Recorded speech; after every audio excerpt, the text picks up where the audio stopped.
All right, it's a special edition of the Automotive State of the Union. I'm Paul Daly, Kyle Mounts here, and we're here with the one and only Senator Bernie Moreno. Senator, thank you for giving us a few minutes today. Of course, you guys are killing it out there. It's great. Thank you for spreading the word about the auto industry. It's an industry that I love. I know it's an industry you guys love, and you're doing a great job. One of the things that has been very impactful is hearing you throughout the day talk about the people side of the business. A lot of conversation about tariffs and international trade. However, you have a lot of experience and insights on dealers who have to deal with these conversations with their own people and with consumers on the front line. So what would you say to dealers about those conversations, not necessarily the global ones? Look, focus on the things that you can control. I remember during the '08 recession, I had a TV in my office right in the middle of the showroom. I literally turned the TV off.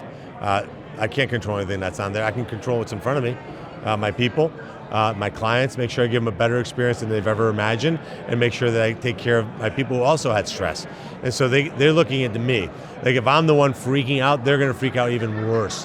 So calm, get everybody focused on cutting costs, making sure you do a great job with used cars, make sure you're that you're focused on making sure you get the right inventory, making sure you're doing well in finance, making sure you're doing well in fixed operations, that you're running a clean organization. Those are the things you can control. You can't control international trade and tariffs and global politics or what's China saying today.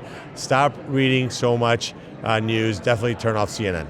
But turn on ASTU, by the way, to get the real scoop. So there we go. You know, one of the things that you also encourage is obviously getting involved in the local politics, especially at the state level, and lobbying those state representatives that may not be able to get in front of you or come to DC or anything like that. How can dealers be the best involved in some of the things that you're trying to pursue right now? Well, you know, dealers are always involved in the local communities. I mean, I don't think there's a group of business people, writ large of any industry, that takes better care of their local communities than car dealers do. So continue to do that. On the state side, those are where your franchise laws live, so make certain that you're in touch with your federal officials. In Ohio, we're blessed with an incredible auto dealer associations. I think a lot of states are. And then at a federal level, look, advocate for candidates that are supporting the industry. Advocate for bills like the one I've introduced, the Transportation Freedom Act. So if you're represented by a Democrat congressman or a Democrat senator, lobby them, explain to them how important it is to give the industry certainty, to stop allowing states like California to dictate national standards that raise the cost of automobiles. Those are the things that you can do. Recently, some data came out saying interest in EVs has been dropping now.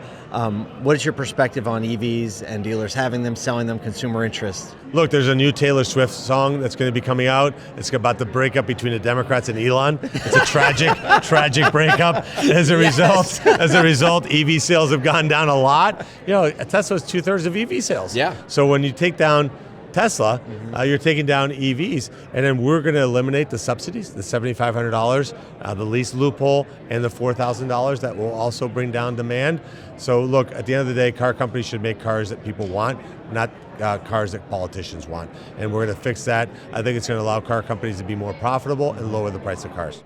Well, Bernie, as John said up there, thank you so much for being an advocate for the industry. Also just challenging dealers to be better, not just rely on politics for everything, to continue serving communities. Well, look, they got to get engaged. Look, I'm the first auto dealer in the Senate. We've had a few in the House. Don't make me the last auto dealer in the Senate. There you go. All right. Good. So, and by the way, if you remember the line from It's a Wonderful Life, when George Bailey was going to jump off the bridge, and the angel came and said, "What can I do for you?" He said, "Do you have any money?" And he goes, "No, we don't use money in heaven." He goes, "Well, it comes in pretty handy down here, bub." So with that, go on teammarino.org. There you go. I like it. Thank you. Hey, thanks for spending some time. Thanks, That's guys. great. Appreciate you.